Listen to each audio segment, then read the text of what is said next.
seo Giobráltar le Joe Austin. Just a dús barda broad war Glór na Móna go bhfuil an ceann seo ag tarlaí in Giobráltar le Joe aniu agus táid ag quick de Joe was chatting seo agus an scéal pearsanta agus chuach seo a rinslin. Tá teamach seo mar chuid de hapan na Gaeilge well cobbís na Gaeilge nó trí seachtain na Gaeilge nó Béarla agus fel an Earraigh maith. Agus leis an seachtain siachtain sin agus an seachtain atá amach roing bhí amachtaí den chéad scoil agin agus bé amachtaí den chéad scoil agin ar nós an amachta seo aniu. Leis an seachtain siachtain bhí coppla amachta den scoil agus éad chuach agin agus níl sogam an bhaga siamh alt a cinneal ar an Belfast Telegraph ar na málamh a bhí Johnny Onsi ar Glór na Móna agus na cinneal amachtaí agus na posterí atá agin ar síl. Well, an rud a dearthain agus sílim go lorm ar son gachtainne an Glór na Móna nuair níl sin iad deachar le teachtar ar na posterí sin nó na cinneal posterí sin a siad ar síl. Tá bhain go bhfuil siad ar síl, tá siad ar síl go Giobráltar agus ní dhéanam muid le scéal le duine bí máte leis na cinnealathe rudaí a bhí muid ceabhair. So just sum it up here because we're all sharing it. I don't say a couple of fuck last Béarla, but I was just saying that we're very proud that we can host this sort of event, and we're very thankful to Joe to come and share this very personal and such a story with us. And I was just mentioning about the recent article in the Belfast Telegraph that was attacking Glór na Móna and the kind of events that we had. And what I was just saying basically is that we apologise to nobody for having those type of events, and that we're not only that we're happy to have these on our website, that we're very proud to have these kind of events, and we'll be continuing to have many more like them. So just our Joe is it's great wee pobble Joe le blianta fada agus bhí sé mar chuid den chomh glacadh agus bhí sé mar banisteoir daonna an tuaisceart ag sin féin le blianta fada. Tá sé éis sin gobar le fáilte first here agus mar banisteoir tionscoil Earraigh agus tá sé Johnny cinneal Ebre a dhéanam Virginia agus the cinnealtha bíonn sé taú go minic le tógraí ar an Glór na Móna agus tá súlainn go mbeadh takeíocht sin ar fáil amach an seo. So I was just saying that Joe was a community actor for a very few years now, and he was previously a member of Belfast City Council and North Belfast daonna constituency manager for North Belfast with Sinn Féin, and he's now working with Fáilte First here as a heritage on certain heritage projects, which we do and ourselves in Glór na Móna. And I was just saying that Joe's supported a lot of our events in the past, and I hope that support continues in the future. So Tuggy Billy more bus agus Fáilte War Glór na Móna.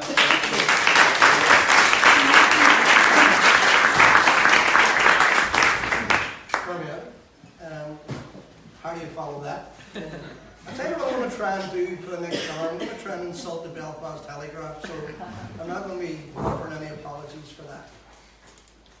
These talks are taking place right across the city of Belfast. They've been on for over a week, and I have covered most of them. And one of the things that when you try to put into some kind of context what happened 30 years ago in the streets of Gibraltar, you kind of lose, or you run the risk of losing the bigger picture, because you talk about or you tend to concentrate on the nature of the deaths. And they were very brutal, they were very public, they were very widely covered. But really, to do the issue justice, you have to look at the wider picture as to why.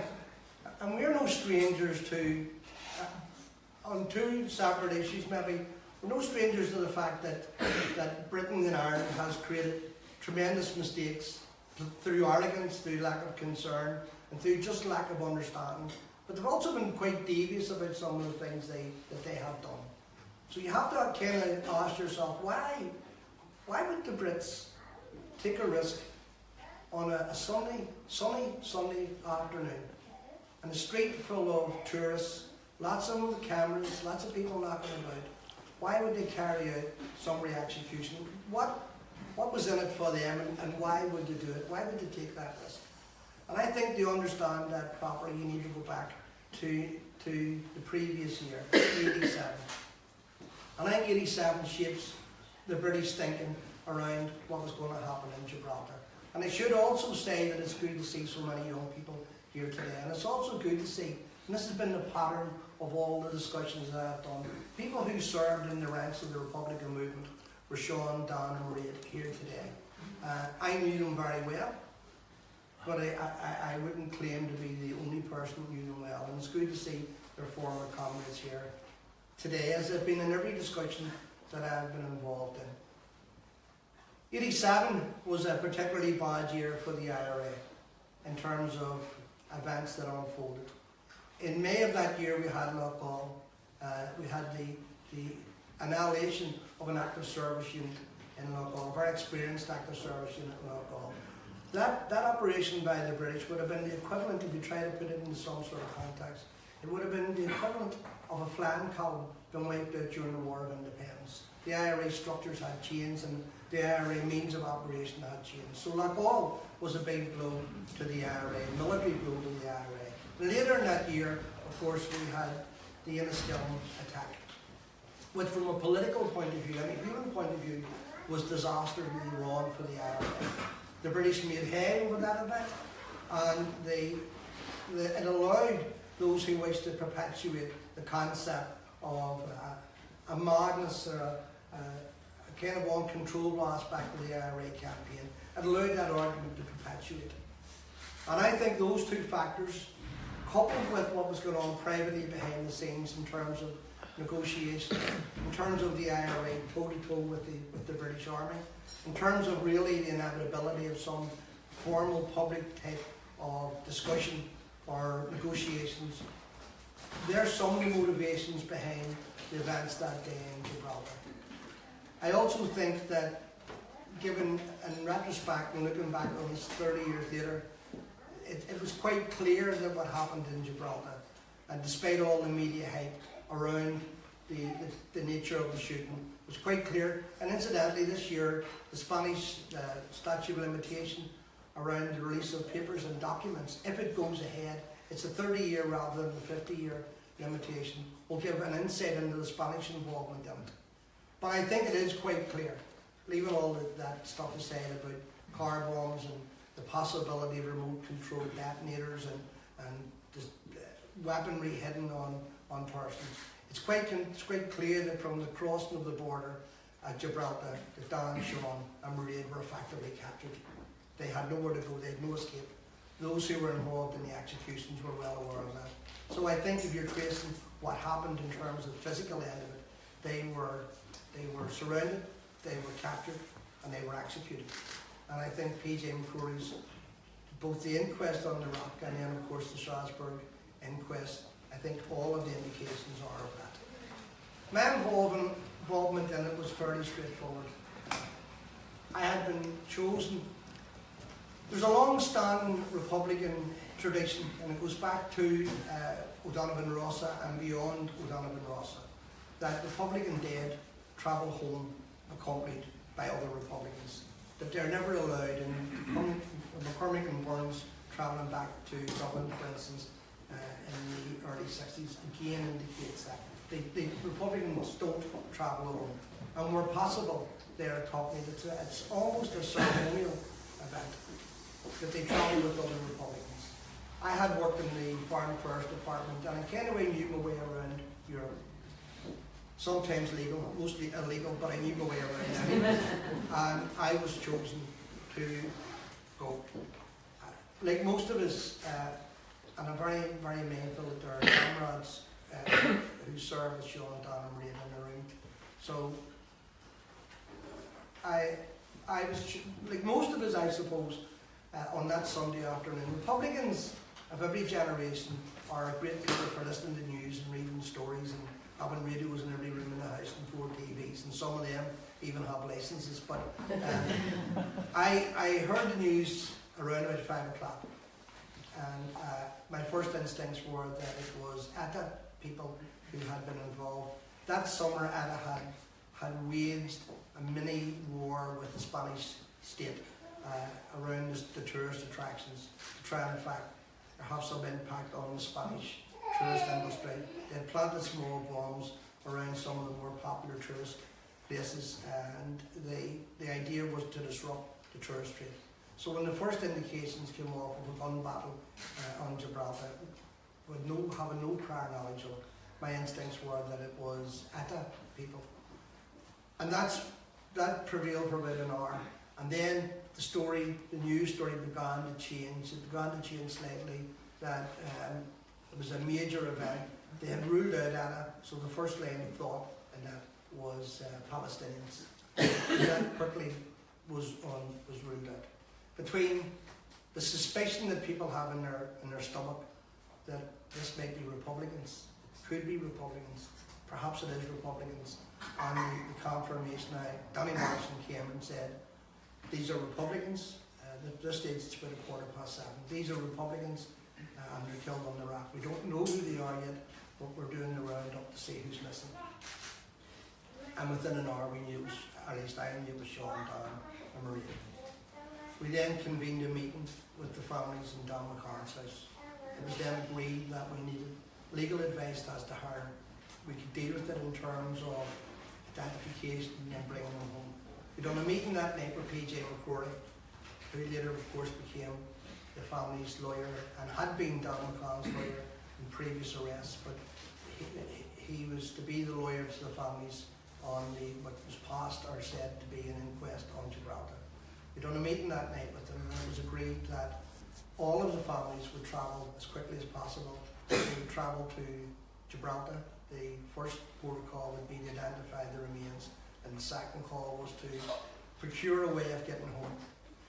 And for people who are younger than me, which means most people in the room, it's probably hard to imagine that there were no mobile phones. That a lot of the stuff was done, or a lot of the planning was done and put into a package before you left, and then you worked with it as you got there. It was agreed that we would contact the local undertakers, and again the story of Gibraltar has many heroes, not least of all those who died on the rack, but people who, under circumstances that they didn't have to get involved in any of this, step forward. People who you would expect to put their head down, lifted their head. People who should have had enough sense to walk away from buses and from those events stood firm. And others who you would have expected more of did. So I want to name some of these people as we go along, but it was agreed then that there would be a physical dimension to it. So even if we got to Gibraltar, or when we got to Gibraltar, our undertakers had to be employed. We had to find a mechanism. We really didn't know what to expect. We had to find a mechanism to do the physical stuff of getting people into coffins and getting those coffins back and all of that. We approached Margaret Healy, who of Healy Brothers, and asked her for advice. Undertakers are matched by a society of undertakers, so undertakers here are matched with undertakers all over the world. She initially had an undertaker in Gibraltar. This is all happening very quickly. An undertaker in Gibraltar who had initially said that he would act on our behalf and act through them on our behalf. And we would make contact with them, with him, his firm, when we got to Gibraltar. That changed within an hour, and the man returned the call to say, no, I'm not doing it. This place is alive, and I'm not getting involved in it. I don't know how you're going to do it, but I'm certainly not doing it. And Margaret Healy in particular, behind the scenes, was working away trying to find us an undertaker. We were trying Spain, we were trying La Linea, which is just across the road from the customs post at Gibraltar. We were trying Morocco, we were trying all these, but these things were all going on behind the scenes. Within a couple of hours of us agreeing that we were going to Gibraltar as soon as we could get there, and we were going with all the families began to consider their position. Families for their own and all very good reasons, were beginning to rule themselves out. They were too old, they couldn't deal with it. There were other family members that had to be taken care of. It was bad if they were away. They didn't know how long, none of us knew how long we were going to be away for. And that eventually, from representation of all of the families that began, it was that I was going and the families weren't going to go. By the day after, by the Monday of that week, it was agreed that I would go alone. It was agreed by all the families that I would act with the power of attorney, which allowed me to identify the bodies, to make any arrangements that had to be made there and then without consultation from the families. And it also offered me a wee bit of protection that I was there on behalf of the families, and it was considered less likely that there would be an arrest, that I would be arrested there, if that ever was to be a possibility, but it was considered. That again changed, and these things were changed nearly by the hour. That changed quite quickly when it was agreed, or it was suggested, that one of Mairead's brothers would travel with me. Now, you're going to hear me, if you go to any of these talks, you'll hear me referring to Mairead's brother, and it seems to be quite bad manners. It's not. I had given an undertaking 30 years ago. Everybody in the room probably knows the man's name, but it was agreed that I wouldn't name him, and I've never broken that promise, and so I didn't, and I'm not going to name him today. But it was agreed anyway that he would go. We spent the next couple of hours trying to get flights, and it was also agreed that rather than fly into Gibraltar, we would fly into Malaga, which would give us some kind of a secure base. Gibraltar, for anybody who hasn't been there, 76% of those who have employment in Gibraltar work for some form of military defence. Some work for the Air Force, the Navy, or indeed the British Army. Gibraltar is a military base. The airport in Gibraltar is an MOD airport. The sea around Gibraltar is controlled by the Royal Navy, and the British Army with Gibraltarian police man the checkpoints and all of that. There is a long war between Gibraltar and Spain, and there's a constant delaying tactic by both in terms of people travelling from the Linea into Gibraltar, so all of that was going on. We tried to make as many plans as we could before we had left. We, for instance, made efforts in Malaga to hire a car at the airport. We believed after a while that we'd got a car secured. We got a flight secured the following day, and we left and we flew from Dublin to Malaga. When we got to Malaga, there was a horde of press, journalists, Spanish cops. The people at the airport were particularly nasty. They were quite abusive. They were doing whatever they could do to glaze. We got through that part of it, and we then tried to collect the car. From Malaga to La Linea, it's about a 2.5-hour journey down a long highway. We went to collect the car that we had hired, and to be told there was no car available. We wouldn't. There was a mistake, and they agreed to hire the car, but we didn't really have an agreement, and there was no cars left, and the whole car infrastructure, the whole car hiring infrastructure in Malaga had all broken down, so we were walking, there was no car. We came back up again into the airport to try and work out what we were going to do. We were surrounded by Spanish cops, as I say, who weren't particularly pleasant. And we had agreed, and I know there's ex-prisoners here, so this probably makes sense, and see Jake sitting there, sticking his tongue out.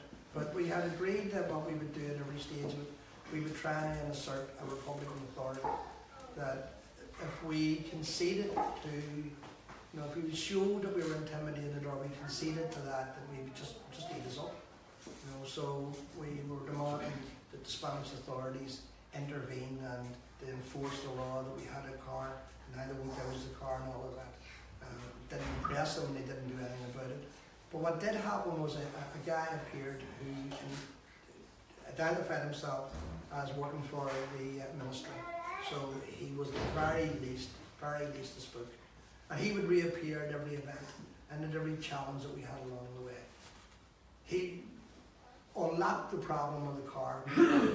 Said there was a large scrum of reporters, both English reporters, Spanish reporters, some from Gibraltar. It was a big news story there as well.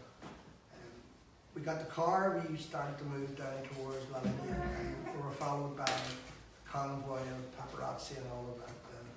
We decided that what we would do is we would travel to Lavinia, which is only maybe a quarter of a mile away from the border post. We would travel there, we would try and get someone to stay there.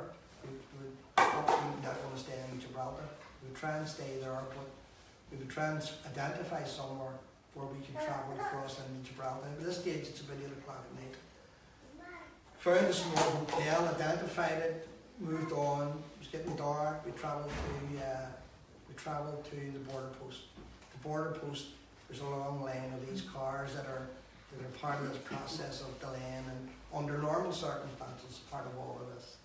There was a large group of the journalists. Behind the journalists, there was very nervous, very anxious, and very, very important looking Gibraltarian caps, some in uniform. In fact, that their chief constable was there, some in uniform and some that were in plain clothes. There were customs people, there were all of that.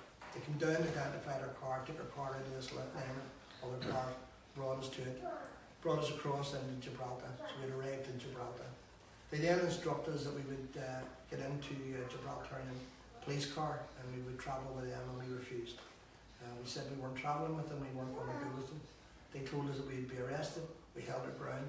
In the film, The Long Journey, you'll see footage of us at the Gibraltarian border post, and that was the first of many rows that we were to have. And the idea of that was we weren't going to get into their car anyway, but that we were going to do everything that we could to try and just take control of the situation. They eventually backed down, and we travelled in a car. They took our car, they'd taken our car at this stage, that we travelled in a car that they had supplied, a civilian car they had supplied from the coroner's court. They explained to us that the remains were held by the Navy. The reason they were held by the Navy was that these 3 lanes or 3 tiers of British authority on the island have all different demarcation authorities. If you look at Gibraltar, that huge rock is all tunnelled. So there are huge tunnels that run right through the centre of that. They're like railway tunnels, or long tunnels, and they all provide different functions. The one of the hospital that Dan and Sean and Mairead were being held in were in these tunnels. So it was agreed that we obviously would have to travel on to the naval base to go to do the identification in the mortuary. We got as far. And I have to say again, for anybody that hasn't been to Gibraltar, it's like the Shankill Road with sunshine. You know, these people are completely loyal to the crown in relative terms. They were aware that we were there. They lined the streets. They were given use and all the stuff that you would expect. The cops had made a big issue with their sirens flying and all of that. Strangely enough, they offered us blankets to put over our heads. Can you just imagine? And we told them to stick our blankets. So there was all this kind of stuff that was going on around us, and we were in the back of the car. We got onto the naval base, we were stopped. We were told we wouldn't be able to travel any further unless we signed the Official Secrets Act, which we refused to do. And they then held us there. They held us for about probably the guts of an hour, and it was like stalemate, but we agreed we wouldn't do it. They again broke. They allowed us to travel up into the base, just to the doorway of one of these tunnels. And again, just as part of all of the stuff that we had agreed before we left, it was agreed that I would identify the remains, and Mairead's brother wouldn't. And we just kind of, as best we could, we were sticking to the plan that we had agreed. When we got to the tunnel that was to bring us down to the mortuary, a doctor came out and he explained that he had carried out the short-term post-mortem, which meant he wasn't investigating how they died, he was investigating that they were dead. Now that maybe sounds absurd, but these were legal jargons that they had went through. I had said to Mairead's brother that I would go in, and that's what we done. So I began to follow this doctor down these long tunnels. Tunnels maybe from here to the top of the rock. They're very dimly lit, and there's a central light that runs right down them, but within feet of where you were, you couldn't really see very much. And I was following him down. One of the things that reoccurred everywhere that we went was, irrespective of who in authority you were speaking to, they made the point of saying we didn't kill him, it wasn't us. In fact, when we crossed in, the chief of police said, we didn't kill him, they came from London and they killed him, and they were home within an hour of the shooting, we didn't do it. And that was repeated over and over and over again. I'm following this doctor down this tunnel, and away in the distance, and these tunnels have like, almost crossroads within them, and different tunnels run on them and run away from them. I heard a noise and I looked down, and in the distance I seen what I have to say looked like a magpie, kind of running down. Clearly it wasn't a magpie, but running down the centre of this tunnel and flapping. And I just couldn't figure out what it was. I just couldn't make it out. And as I got closer, I realised it was a monk. And this monk described himself as a padre on the base, and asked could he accompany me in to identify the remains, and I told him no. And again he made the same comment, we didn't do it, Navy didn't do it. I said, well, I'd rather you didn't. So I went in and I identified the remains, and I left. And I came out to Mairead's brother, and Mairead was separated from Dan and Sean. She was on a bed, and she was on a bed with a blanket to her chin, and around the bed there were candles. I had advised Mairead's brother that if he wished to go in, that's what he should do. He should go in, he should identify her. That there was nothing horrific about looking at her. So he felt that he could go and he should go. And I explained to him that the monk had intervened. And of course his first reaction was like the reaction of any of us in the room, that they should get stuffed.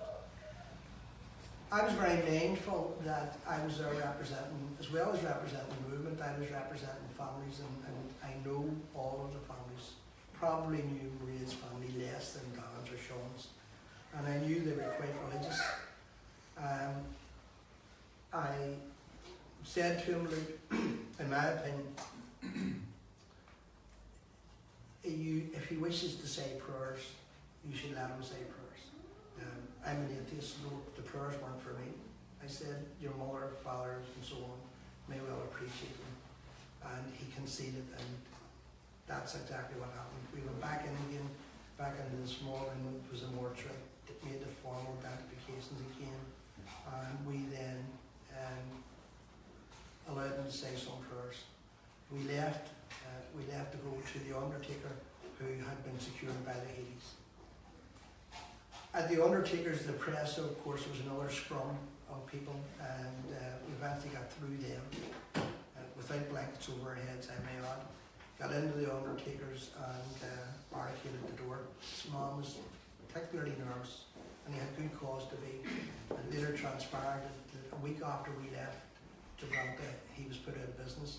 But we eventually left anyway, and we agreed that he would, the following morning, would take responsibility. I'd signed the papers. He would go to the base, he would take responsibility. We would move the remains from the Naval Hospital, and we would bring them to the funeral parlour. And again, my responsibility was to take back as much control over it. So the less time they spent with the people who had assassinated them, the better, in whatever shape or form. So that was all that was kind of kicking into our head. We left very late on. We left Gibraltar, crossed into La Linea, and went back to the hotel we had spotted on the way in. When we got to the hotel, it was a wee small family hotel we had booked in. We were about to walk away from the desk, and the owner said, listen, I know who you are. We were just across the way from Gibraltar. The squatties come over here at night for a drink. At that stage, the Gibraltarian pubs closed at 10 o'clock. So any squatties that were off duty crossed this line, crossed into La Linea, and they get drunk in Alinea, and he said, you know, it's not safe for my family. It's a wee small place, but stay, you can rest for the moment. It probably was about 2 o'clock in the morning, or there's about, so we went up to the rooms, not knowing whether we were going to be able to stay or not. And about an hour later, 3 o'clock in the morning, he came and said, I want you to come down, I want you to meet my family.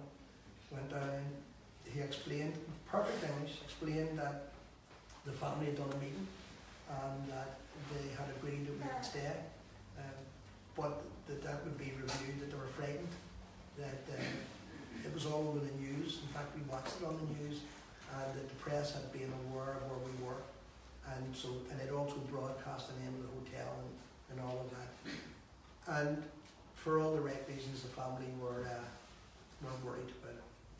So we were there. That was the beginning of that as a process. Over the next way, in Belfast, people were trying to, over the next probably about 12 hours, it became clear that the airlines that we had not assumed, but we had figured that we could leave on, were beginning one by one. Mostly I have to say, instigated by the tabloid Star, had said we'll not carry them. So all of the airlines that flew into Gibraltar, one by one, were saying, no, we're not taking them. We're not going to fly them home. We're not, so on and so forth. So effectively, we were stranded in Gibraltar. Here, people were trying to secure transport.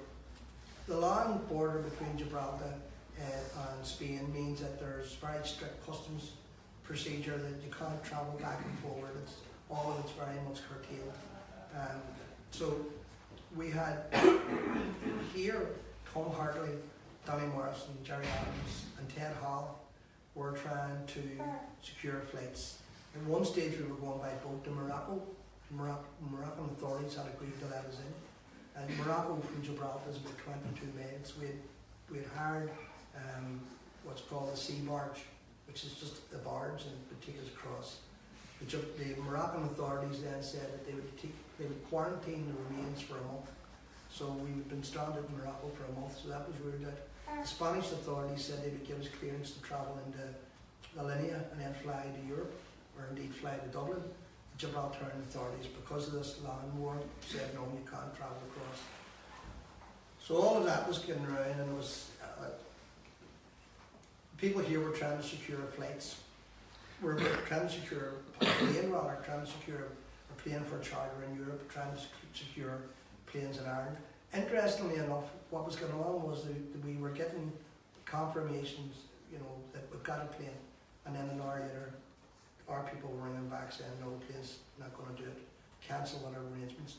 Bear in mind that everything was deadline, so once we were told the plane, it's leaving at 3 o'clock, the undertaker had to be ready to move the remains at 3 o'clock, then that was cancelled. So all of that was going on, all of that was happening.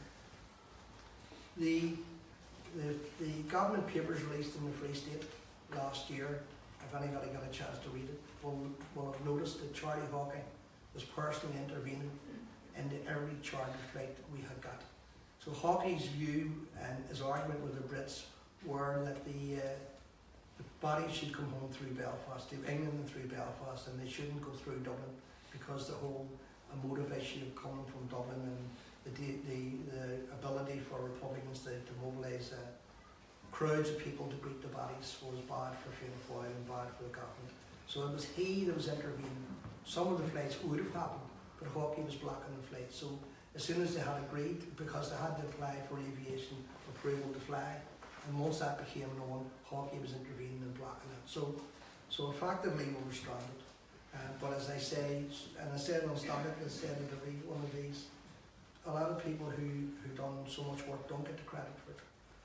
And the people who eventually secured the flight certainly do secure it, do need that acknowledgement. We had been in Alinea for a day by this stage, and we were back and forward in Gibraltar maybe a dozen times, as I say, trying to organise remains to be removed and all of that. Because the deaths were sudden, and because anybody that's been unfortunate enough to know anybody that's died overseas knows the difficulty in getting remains home. There's specially constructed caskets that have to be zinc or lead lined, and all of that stuff had to be done. So we're trying to do all of that as we're going along. following night, which would have been the night of the day after we'd arrived, we decided we would just, there was nothing else we could do. We would just wait on calls from Ireland. Once those calls came in and confirmed it, then that's when we would move. But 3 o'clock in the morning, the man who owned the hotel came to represent, to say that the cops were downstairs and they were looking for us, Spanish cops, and they were going to arrest us. That he had told them that he wasn't sure of the room we were in. There's about 5 rooms in this place, and that he'd been given his time to put trousers on, to use his terminology. They did eventually find us and they did arrest us, and they brought us to one of the local stations. And if any of you ever see the American cop shops where they have a cage in the middle of a room and all the work that's going on by the cops is always going on in the room, that's what it was like. So we were sitting in this cage in the room, not really knowing why we'd been arrested, not knowing what the outcome of it was, not knowing what we could do. I smoked at the time. It was in the early hours of the morning, but in the panic of leaving, I had no cigarettes. And so we're sitting there and I was on the verge of asking one of these Spanish cops to give me a cigarette. And pride was choking me, but needing a cigarette was choking me more. And there was a commotion outside in the hall, and we were very worried there was a fight going on.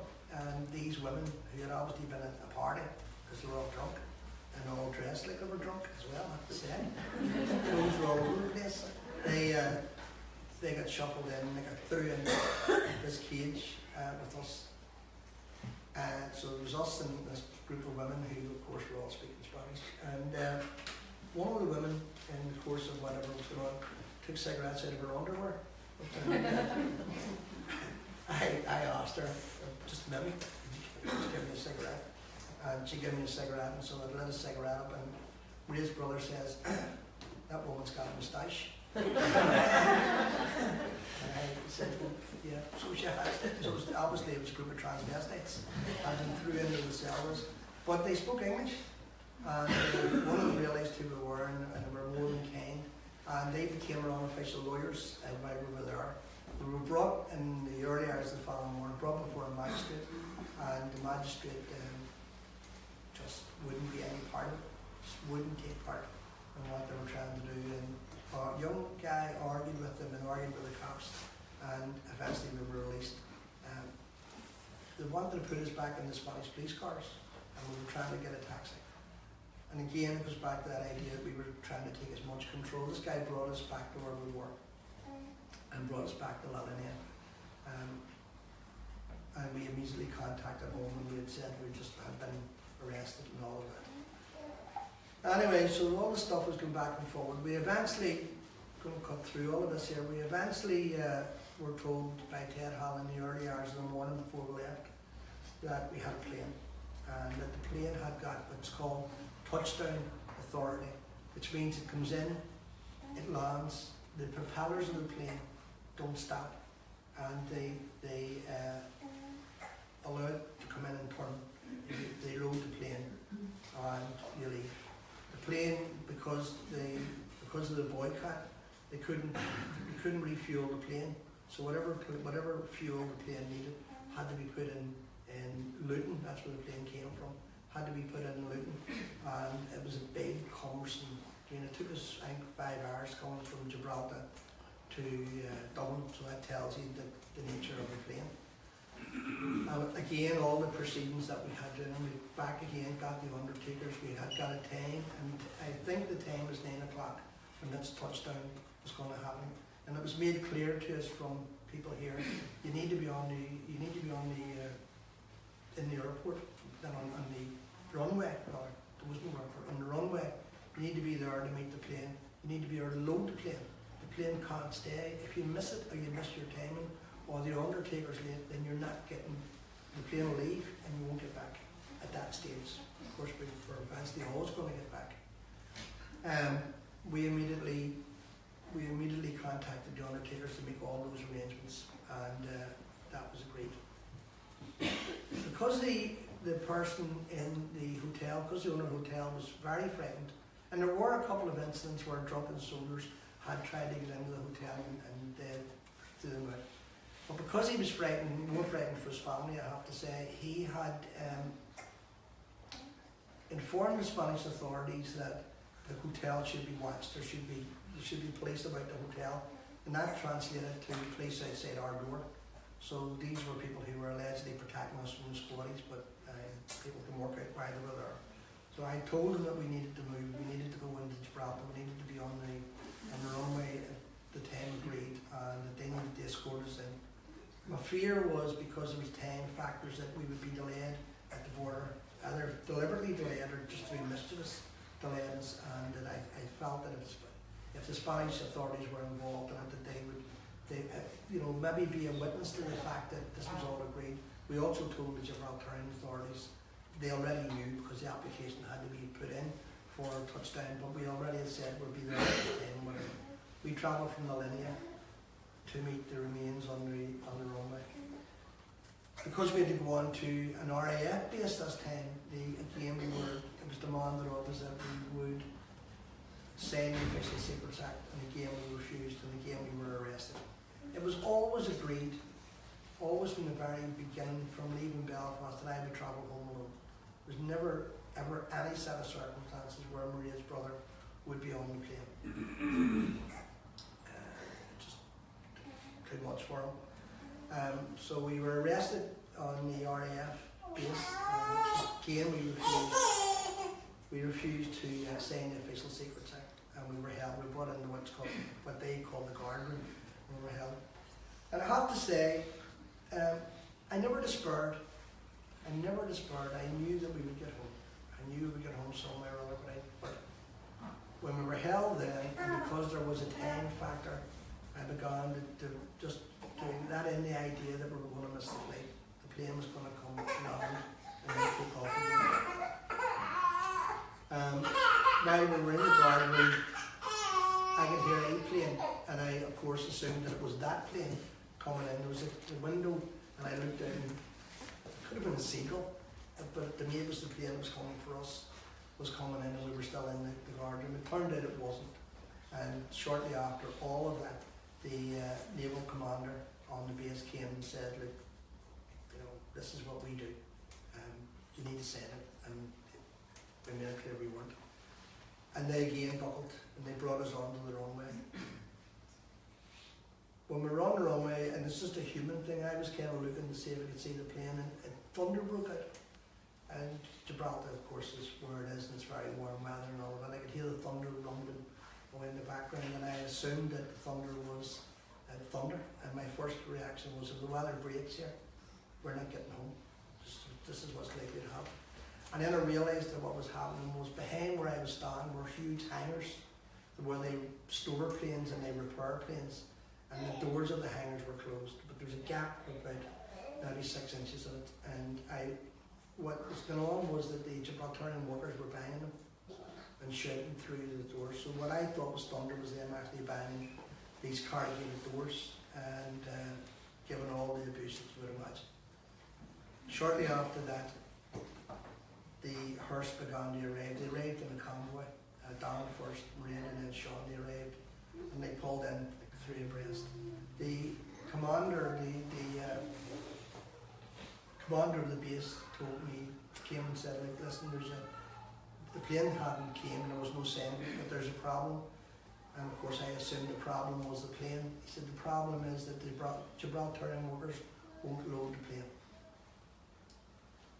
And so we had a plane, but we didn't have a way of getting the remains on the plane. And he said, "Yeah, my men will load the plane. We load the plane." Outside of that, you're not going to get loaded. They won't. They're adamant they won't load it. So I had to take a decision, and I took it on my own. And I think about taking the decision all the time. Was it the right decision or the wrong decision? But again, if you look at the film footage of the time, you'll see that the remains, the coffins are up on, I think it's called a highway, with 6 naval personnel, RAF personnel loading the plane. There was no alternative, and had there been an alternative, would you have took it? Yes, but there was no alternative. So the plane arrived and it done all the things that we knew it was going to do. It came, touched down, the propellers turned, the coffins were there. They started to remove the coffins from the hearse, and I noticed that one of the handles, or a handle of one of the coffins was broken. And it was just part of the whole need just to have some authority over what was happening. I challenged him about how it had been broken, what had happened. And he said that they hadn't broken it. It could have been broken in the movement of the coffins, but anyway, it was broken anyway. But he assured me they didn't do it, so we loaded the coffins. The pilot was Romanian and the co-pilot was French. They threw a ladder out the side of the plane and they came down for me. And I went up the ladder, and again there's film footage. When I got up the ladder, I mean like a street ladder, when I got up I turned to Mairead's brother and I shouted, and a lot of people think that there was some ulterior thing that was being shouted at him, but it was, we don't. That's what I shouted, we don't. And he left the runway before the plane left. The plane was only on for minutes. And we got into the plane. The plane was a 61-seater plane that came from Luton that morning. Every seat was stripped out of the plane except one. The remains were strapped in the body of the plane, just three abreast. And we began the taxi to go home. The pilot had said to me in the course of it, "You're very pale." And I said, I know. And he said, "Are you all right?" And I said, yeah, I'm okay. He said, "Do you want a drink?" And I said, "No." And he said, "Do you want coffee?" And I don't drink coffee, and I've never drank coffee since, to my knowledge anyway. I drank bad tea, but I don't think I drank coffee. And he gave me his lunch. And he said to me, "We almost weren't here." And I said, "Right, what happened?" And he said, 15 minutes before we were given clearance, the special branch that came to us and said, "These are terrorists, and it isn't your business. We're a private hire company. It isn't your business, and if you go out on this flight, you'll never work again." And I said, "Why did you come?" And he said, "Because I said we would." And that was us in the air. I want to mention just a couple of people again. The executions were very public, and there were literally dozens of people who watched the executions in some shape or form.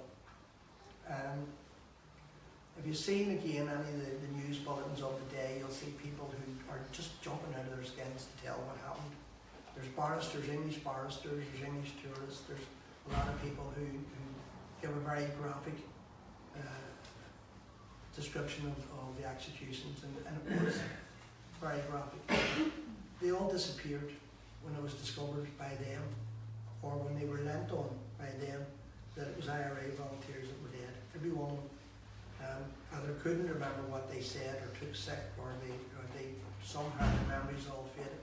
There was one woman called Carmen Poeta.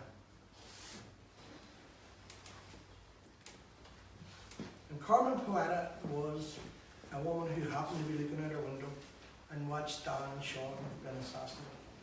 And she gave a very graphic description. She refused to change her story. She kept the story that she had given, which was the truth, and she kept it, and she stuck by it. Within days of her appearing and refusing, the British tabloids, the same tabloids that encouraged the boycott of the flights, began to label her as a prostitute, as a shoplifter, as a criminal, as a drunk, as a drug user, all of that, none of which was true, and it wouldn't have mattered had it been true, but none of it was true. Her husband, as I said earlier on, worked on one of the naval bases. He lost his job. Her son, who was a young boy, a 4-year-old boy, and who attended school nearby our home, had to be taken out of school and brought to Spain to be educated by his mother. And she never changed her story. I never had met her.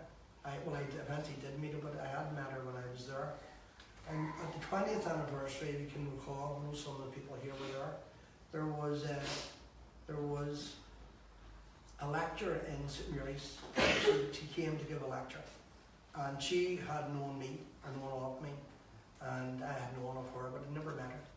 She didn't speak English, and she had a young man with her, a very good-looking young guy, and it turned out it was the son. It was the 4-year-old boy, and we were out the back getting ready to go on the stage. I said to him, "Ask your mother why she done it. I'm Irish. These are my comrades. I know why I done it. Why did your mother do it? She didn't have to be involved." And he said, perfect English, he said, "I know why she done it." And I said, "Well, ask her anyway." And he asked her, and he says, "She'll answer herself." And she said in English, "Because it was the truth." And that woman is the hero of Gibraltar. That woman is one of the people who didn't know Ireland, and certainly didn't know Sean or Dan or Mairead, but knew the truth. And she was one of the people that stopped. Everybody else faded in the background, doing whatever they were doing. So we were in the Earraigh, and we were heading home. And I talked to them in the plane the whole way, talked about everything. Anybody that ever met Sean Savage knows he was the most argumentative person he'd ever meet in Earraigh. Sean Savage would have had a discussion, lost the argument, went to the library, got a book, and came back and proved you wrong. And Dan McCann was Dan McCann.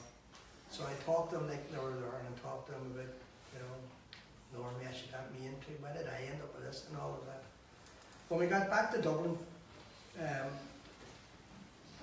they diverted the plane to a special part of the airport, and they asked the senior guards and custom officials came onto the plane, and they very courteous. They asked me to leave the remains and to allow them to take the remains privately through a discreet part of the airport and bring them to the chapel arrest.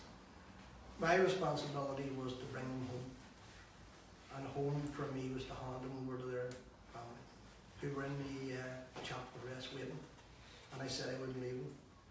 And they agreed. But they also explained that we're going to have to go through, I don't know any of know Dublin Airport very well. I suppose like every airport, there are these hangars where they do all the work that I spoke about earlier on, and there's hundreds of men, and I'm sure women as well, working in them. And there's a lathe going there, there's a hammer over there, there's something happening there, and every group and every knot of men, every knot of people has radios going, and so you have 5 or 6 different channels that were blaring, playing, and you had the noise of the machinery, and you had people shouting to be heard and the talk. And it was into one of these big workshops that we were brought, and I'm at the front with the first coffin, and the coffins were on like a trolley for guards are there and whatever else is there. And as we got in, the noise was deafening, and it was a bit of a change leaving the view from Gibraltar to go into just what was normal noise. And all of a sudden, or it was quite quickly ended, I heard someone saying they're back in Gibraltar, and the noise deadened. Radios were turned off, work stopped. Somebody started to say a prayer. It was that prayer that guided us right through until we got to the chapel arrest, and the families were then, Jake was there, weren't you? The families that really had handed over to the barracks and handed over to the families, and other people then took responsibility for the next part of the journey. So that's Gibraltar. That's what happened in Gibraltar. And it's very important that people know how Dan and Sean and Mairead died. It's very important that people know how they died. But it is equally important, without a political broadcast, is that people know how they lived. The only truth that was told about Dan and Sean and Mairead, the only truth, the truth about their followed or their capture or the threat that they posed on that day, those stories are false. Those stories justify the execution. But when the British say that Dan and Sean and Mairead were committed IRA volunteers, committed to the struggle, committed to freedom of Ireland, that's the truth. So while it's important that we know how they died, it's important we know how they lived and what they lived for. The people of Belfast responded, as we all know, in some of the faces here. I know we're down at Candy Way and all of that. The families were magnificent. bravery of the families couldn't be expressed enough. It was heartbreaking. It was heartbreaking under any circumstances. The delay in getting home for the families was just torture. But I think that there, and I said it, hopefully I said it when I started, there were so many heroes. There were so many people that rose to the occasion. There were so many people that stood up and were counted. There were so many people that took the decision because it was right, not because of the politics of it, that they would do what was right.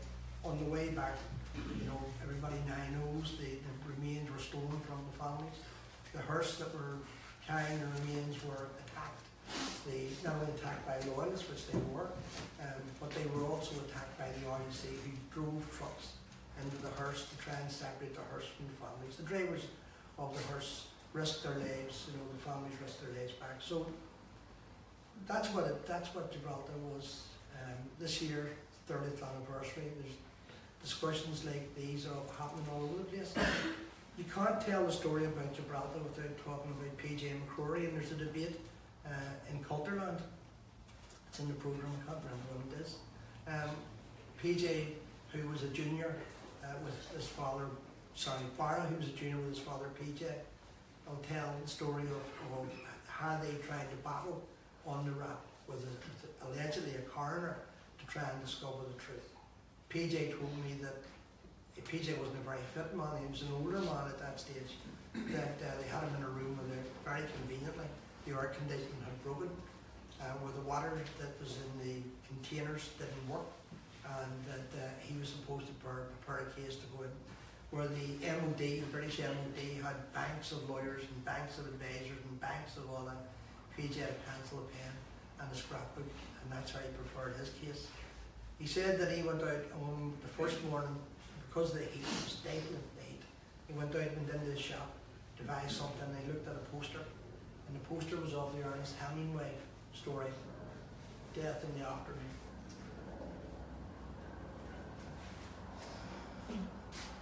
And that was how he prepared the case. That the only noble thing around the whole affair was how they had died. So, anyway, that's the story of Gibraltar. So I hope I haven't bored you. If there's any questions, give us a shout.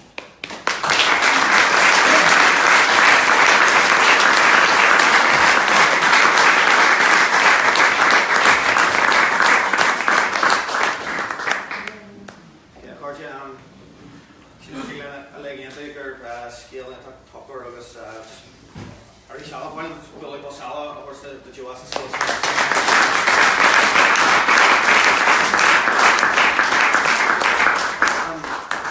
Joe Sasta agus bhaile sin deis which tréimhse could be cash no could be able to occur agus she Sasta cash in the Riders School.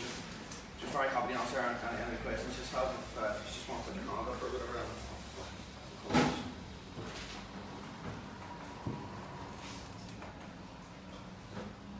That's good. I'm glad we don't say that. That's what I want to hear. One of the questions, just if you don't have any answer, when we were arriving just with the orange mail back to Southside Earraigh, myself and I see Harry McGregor, we were in dance first, and we smashed them into the dance first. One of the cops were starting garden and orange mail and the cars all got stopped.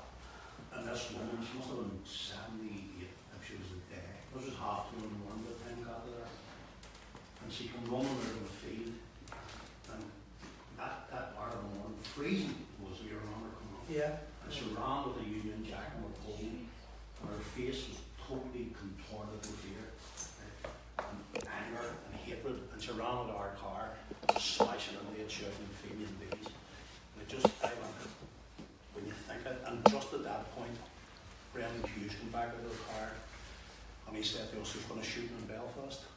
And somebody's dead. We all got stopped at the border. Pardon? We all got stopped at the border. Yeah. Well, they stopped us at that day one. Brendan. But I was 7 miles from the border, Chrissy. Straightforward. Anyway, the darkened down, and as soon as he left, I just turned to Chrissy and says, "I know who that is." And Cabby McCracken's face was just like this come into my head.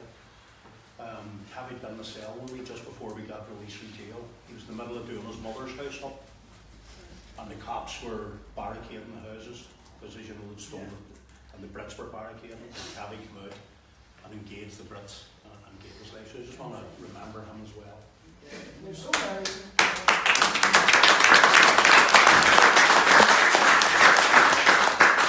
So many people, I think, that are around.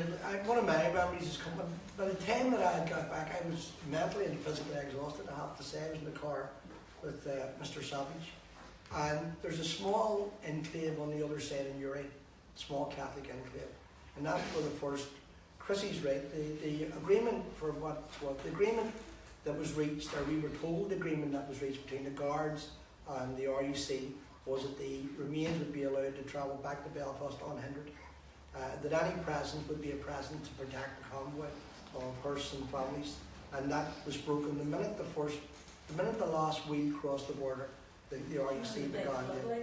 Yes, that's right. Lit up the whole border. It was like football field. It was eerie. It was like a science fiction film. But they began the attack the minute we were in that jurisdiction. But when we got the other side in Earraigh, and we were stopped again in Earraigh, as you can recall, we were held up in Earraigh. But when we got to the other place, there were knots of people the whole way from Dublin standing along the side of the road praying or in silence or whatever. When we got there was a group of people at that wee hamlet standing saying the rosary or trying to say a rosary, and the RUC attacked. Instantly we got there, started to hit the hearse with the jeeps and trucks, and the response of those people was to kneel on the ground, to try and kneel in front of armoured cars, to try and protect the Cortez. So there were heroes everywhere, you know, and a lot of the things I think that people went through, you don't even begin to understand them unless you move away back from it. And you mentioned Cavan McCracken. Cavan McCracken went out on his own to attack heavily armed British troops, outnumbered them, outgunned them. You know, it's nearly impossible rather to try and fathom that. The people who chased Michael Stone in the graveyard. We have a friend, Lorraine McKee's down the back. We have a friend there who works for a project that we're in called the Still in Prison Project. A woman who's a Canadian, she's formed in the Canadian Army. She's a psychologist. And I had asked her just in the course of the conversation, you know, how do people do these things? How do people risk their lives in such a way? What motivates them? It's training. And she said, it's love. You can't train anybody to run at a man firing bullets at them when they're unarmed, or throwing grenades at them when they're unarmed.